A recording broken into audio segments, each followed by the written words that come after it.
கொக்குகளும் ஆமையும். ஒரு கிராமத்துக்கு பக்கத்தில் ஒரு குளம் இருந்தது. அங்கே நிறைய மீன்களும் ஒரு ஆமையும் வாழ்ந்து வந்தன. அந்த குளத்திற்கு கொக்குகள் வந்து மீன்களை சாப்பிட்டு செல்வது வழக்கமாயிருந்தது. கோடை காலம் வந்தபோது கொக்குகள் குளத்துக்கு வந்து குளம் வற்றி போய் இருக்கிறதை பார்த்தபோது மீன்கள் செத்து கிடந்ததையும் ஒரு ஆமை மட்டும் உயிரோடு அங்கே இருந்ததையும் கண்டது. 2 கொக்குகளில் ஒன்று மற்றொரு கொக்கை பார்த்து, நாம் பறந்து போய் வேறு எங்காவது குளம் இருந்தால் அங்கே போய் மீன்களை பிடித்து சாப்பிடலாம் என்று பேசிக்கொண்டது. குளத்தில் இருந்த ஆமை கொக்குகள் பேசினதை கேட்டு கொக்குகளை பார்த்து, நான் இங்கே தண்ணீரும் இல்லாமல் உணவும் இல்லாமல் பசியோடு இருக்கிறேன். நீங்கள் எங்கேயாகிலும் குளத்தை கண்டால் என்னையும் அங்கே கொண்டு போவீர்களா என்று கேட்டது. கொக்குகள் யோசித்தது.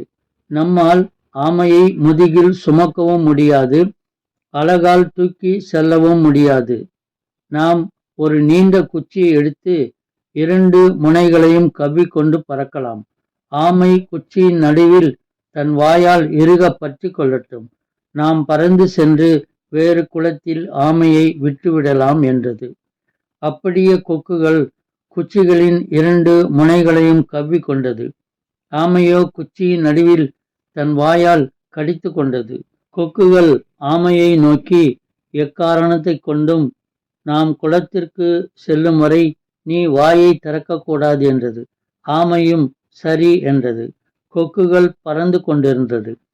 ஆமை குச்சியின் நடுவில் வாயால் கடித்து கொண்டிருந்தது.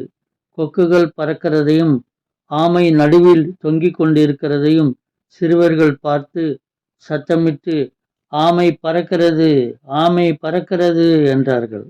ஆமைக்கு மகிழ்ச்சி தாங்கவில்லை. தன்னுடைய மகிழ்ச்சியை கொக்குகளுக்கு தெரிவிக்க ஆமை வாயை திறந்தது. உடனே ஆமை கீழே விழுந்து செத்துவிட்டது. எந்த செயலை செய்யும் போதும் நாம் மிகவும் விழிப்புடன் இருக்க வேண்டும் என்பதை இக்கதையின் மூலம் நாம் தெரிந்து கொள்கிறோம்.